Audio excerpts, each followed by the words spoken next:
What the chain of command is now? What does that mean? What does that mean?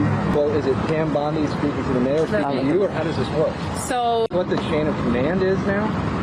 what does that mean?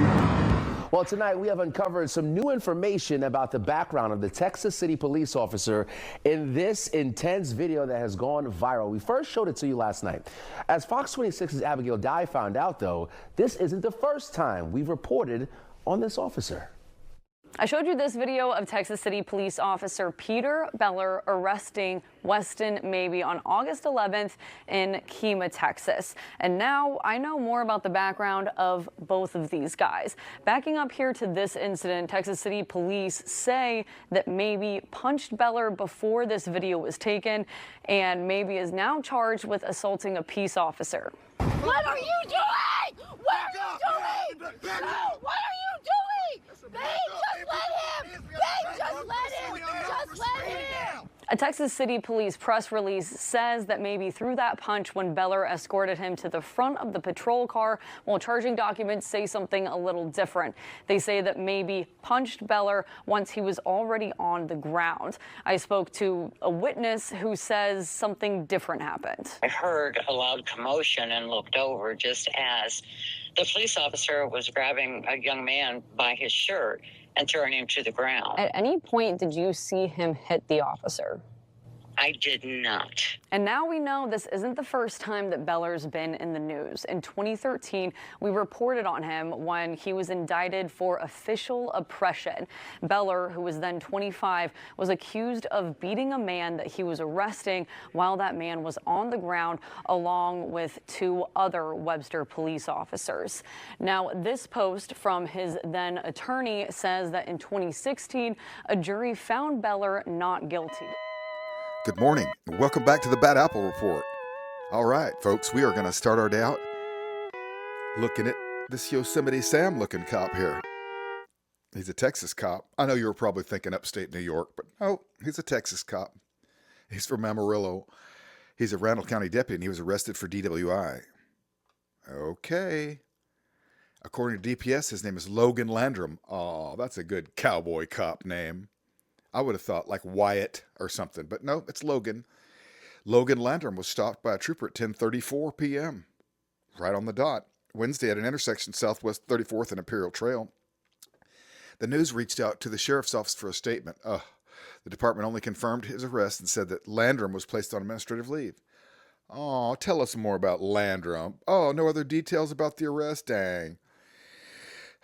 Okay, well, it does say that Landram was sworn in as a deputy in November of 2022. Oh, you haven't had that long of a career for having a mustache that big. He started his law enforcement career as a jailer in Randall County back in August 2010. Oh my goodness. I would have thought for sure he started his career out shoveling shit in the OK Corral. Anyways, Landram then worked for the Amarillo Police Department for 8 years. Whoa. From 2013 to 2022, and it says here, and we as a member of its dive team. I'm just reading it. He graduates of the 93rd session of Amarillo Police Academy. He chose Landram as their favorite classroom instructor.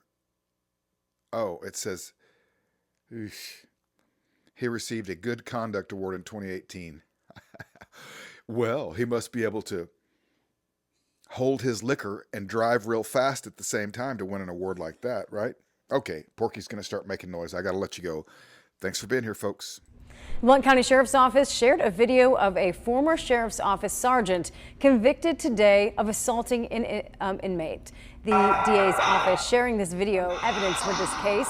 It shows Joseph Snow violently attacking the inmate who was getting booked there. This was back in 2022. The inmate losing teeth, breaking his nose. Snow now in the Blount County Correctional Facility. Sentencing here set for October the 21st. A disgraced former police officer was before a Wayne County judge today, awaiting a sentence for an alleged assault that his own department kept hidden. And it stayed that way until the 7 investigators brought it to light, triggering criminal charges that landed Officer Damian Player in a Wayne County courtroom today. 7 investigator Ross Jones has the sentence the judge handed down and how the victim is reacting. Versus Player, may I have appearances, please? Damian Player is getting to know his way around a courtroom. For the second time in as many months, he stood before a judge today to be sentenced on an assault case from his time as a police officer. Open the door now, you get paid. Open the door now. Back in June, Player was sentenced over this 2023 traffic stop that we first revealed. While a Warren police officer, he was accused of assaulting a truck driver, repeatedly tasing the man after he briefly blocked traffic. The driver would be charged with nothing, and the city agreed to pay him a $400,000 settlement. Player pled no contest in that case and was sentenced to 45 days in the Macomb County Jail. Then today, before Judge Anne Marie McCarthy, Player was sentenced on another criminal case.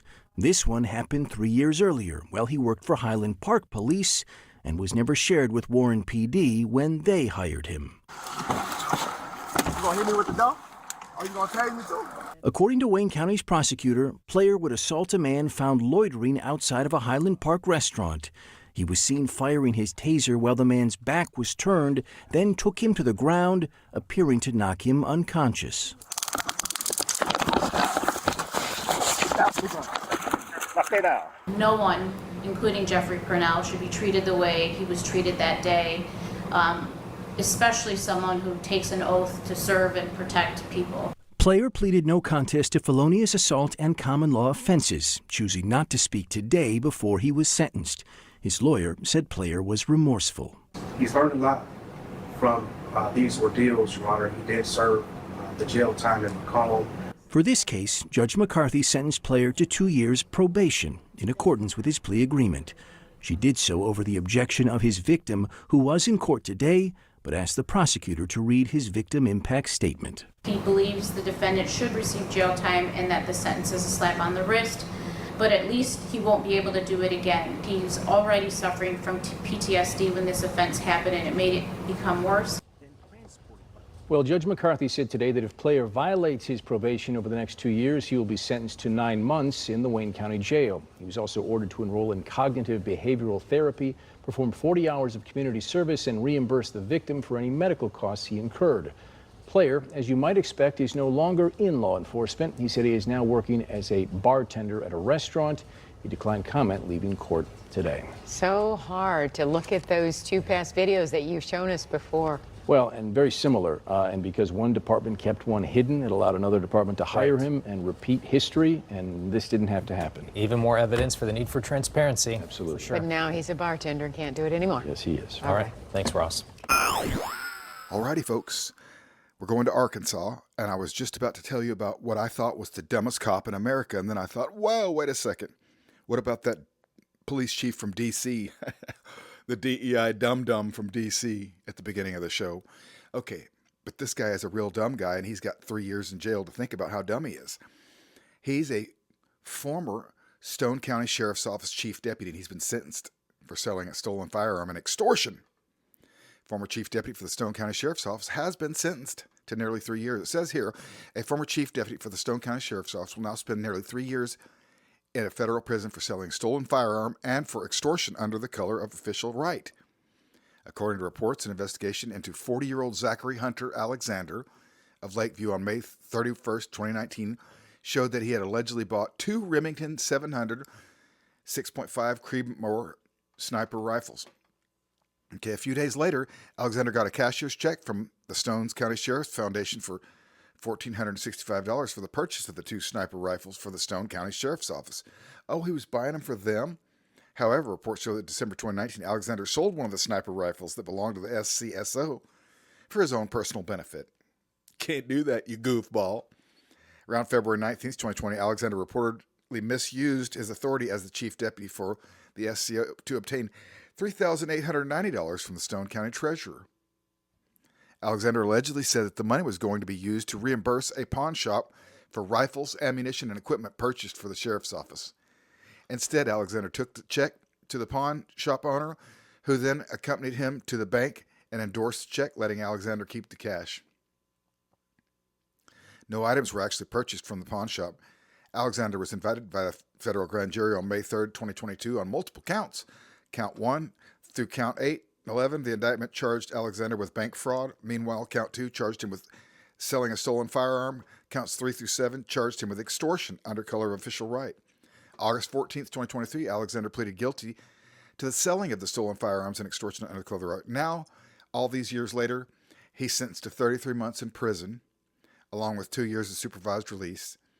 He's also been ordered to pay $153,786.24 in restitution, which will primarily reflect pawn shop checks improperly cashed and dispensed to Alexander, fraudulent credit card purchase for personal items by Alexander on a sheriff's office credit card, and his fraudulent check kiting at various banks. Oh, I think they mean writing. I don't know what they mean. You know me, guys. Thanks for being here. Let's move on with the show.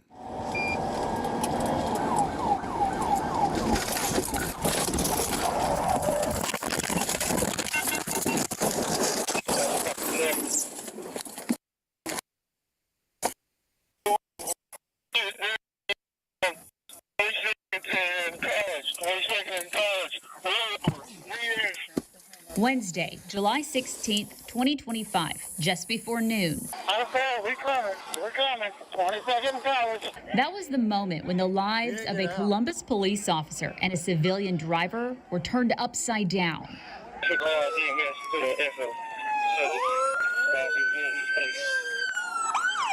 Columbus Patrol Officer Jeremy Harris was responding to a call for help at the Lowndes County Jail. Harris was running code, which means his lights and sirens were blaring when he lost control of his cruiser while crossing the railroad tracks at the intersection of 22nd Street South and College Street. Take a breath. Take a breath. Take a breath. Officer Harris hit a driver who was stopped at that intersection, ran into a utility pole, and then flipped his cruiser. The Lowndes County Sheriff's Office was called to investigate.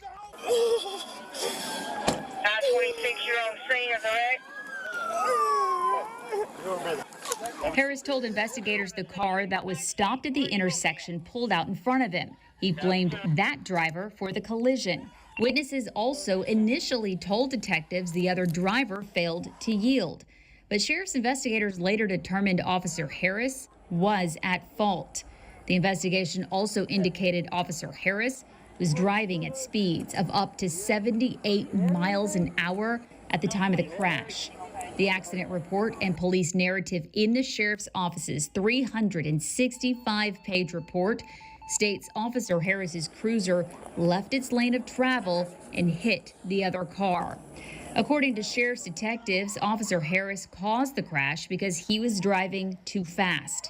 The investigation also determined Officer Harris was not wearing his seatbelt at the time of the collision. Officer Harris was then sent to Baptist Memorial Hospital for a drug screening. But the Sheriff's Department's report states Columbus police canceled the drug screening and told hospital staff police would do the test at the jail rather than at the ER. They basically they shot out in front of me. I guess they thought they was gonna beat me. Yeah. The city of Columbus responded, claiming the ER staff member who typically collected urine samples for testing had passed away, and the staff was confused about what to do. The city says the police department did not tell the hospital staff not to collect a urine sample. The city also stated the police department ordered Officer Harris to take a drug test when they discovered the failure. WTVA 9 News has also learned Jeremy Harris was charged with DUI first and speeding in a Mississippi Highway Patrol investigation in June 2024. Harris's sentence in that case was non-adjudicated, meaning there was no conviction. Meanwhile, we asked the city of Columbus to comment on the Sheriff's Department's 365-page report. We wanted to know if Harris had been disciplined or if Harris was still employed as a police officer. We also wanted to know if the city was aware of Harris's DUI and speeding charges last summer and if Harris was employed as a police officer at the time of his arrest. Police Chief Joseph Daughtry sent us this statement. Looks like we've got another winner out of Texas, a San Antonio bad apple. He's charged with DWI after a crash, and his blood alcohol was nearly 3 times the legal limit. A San Antonio police officer has been arrested and charged with driving while intoxicated after deputies say he was involved in a crash earlier this month and tested at nearly 3 times the legal limit. According to the arrest warrants, Bexar County Sheriff's deputies responded to a crash on August 5th in the 3400 block of the Coryell Cove. Deputies said 58-year-old David Grant McCall, that's his name, he was found in the driver's seat of a 2022 Honda Pilot and showed signs of intoxication. McCall's intoxication results showed a blood alcohol concentration of 0.238, well over the legal limit of 0.08 in Texas. McCall's been charged with driving while intoxicated with a blood alcohol content of higher than he should. Class A misdemeanor, and he was booked into the Bexar County Jail. Typical Bad Apple made it on the show. Thanks for being here, folks. Let's move on. First fired, a guilty plea, then later reinstated. Now a Columbus officer, Randall Mayhew, wants to train new recruits. Thank you for joining us tonight at 6. I'm Yolanda Harris. Well, today a hearing was held to decide if the troubled officer could teach the next generation expected to keep you safe. Today's hearing even referenced 10 TV's Lacey Crisp prior reporting. She was the only journalist there for the hearing. She joins us now live from the Columbus Police Academy. Lacey? Well, Mayhew is accused of having sex with 3 different prostitutes while on the job back in 2015. Opata says Mayhew did not include that information on his application to teach here at the academy, so they said he cannot teach new officers. I'm just here to appeal the decision to be denied the instructor status for my department. I was investigated. Arbitrator found in my decision I was convicted of dereliction of duty. I fulfilled all those court obligations. Columbus Police Detective Randall Mayhew applied to teach at both CPD's Academy and at the Ohio Peace Officer Training Academy. Opata oversees the instruction and denied Mayhew's application. He appealed that decision at the Police Officer Training Commission at Opata Tuesday. Randall Mayhew was investigated for sexual misconduct while on duty, convicted of dereliction of duty, and misrepresented the status of his expungement in the dereliction case. Therefore, the commission correctly denied Mr. Mayhew. Mayhew pleaded guilty to dereliction of duty for not accurately reporting where he was. He was later fired in August of 2018. An arbitrator overruled that decision in November 2019, and Mayhew got his job back. On that same day he was set to return, the Public Safety Director's office placed Mayhew on paid administrative leave because of another investigation. The investigation pertained to a known prostitute who alleged she had sex with Mayhew twice in 2015 while he was on duty. While Columbus Police Internal Affairs sustained the allegations, Mayhew was ultimately given his job back. As I reported in 2021, according to the Internal Affairs report, there were issues with a polygraph and no witnesses to the alleged acts. The Assistant Attorney General today referenced my reporting in his case. I wasn't trying to hide it. I just believe because the outcome was unsustained that it just slipped my mind to include that. That is an oversight on my part. Given the nature of your conviction, we must uphold the integrity of our instructional standards. I asked Mayhew for an interview after the commission made its decision, but he declined. Now, Mayhew has the opportunity to appeal this decision. He told me that's something that he's going to have to think about. Reporting live, Lacey Crisp, 10 TV News. I really want to thank you guys that showed up last night to watch the Bad Apple Report after dark.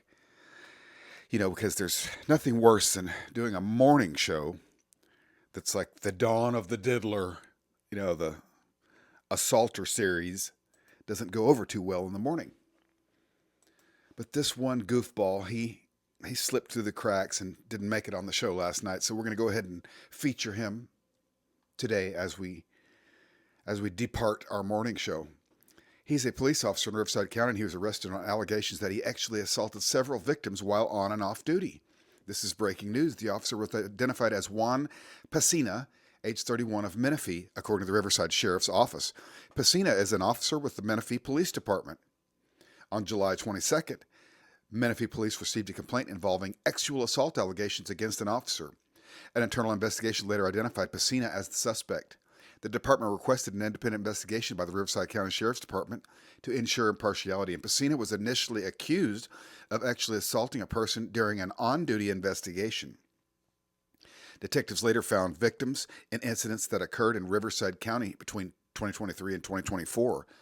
He allegedly encountered these victims while on duty and off duty, the authorities said. On August 12th, the search warrant was served at Pacina's home and at his workplace where additional evidence in connection with the case was found. Ew. Pacina was arrested for multiple felony charges including rape, sodomy, and forced oral copulation. He was placed on administrative leave as an investigation continues. No further details, including the victims' identities, were released. Investigators believe there may be more victims who have yet to come forward. Indeed, there probably are. Okay, anyone with information about the case should call 951-955-1701. If you want to talk about that bad apple, maybe what he's done to you or somebody you know. Okay, thank you so much for being here to watch the show, people. I really appreciate you. You're wonderful. And I hope you have a great day. And we'll see you right back here tomorrow morning at 7:30 a.m. bright and early. Take it easy.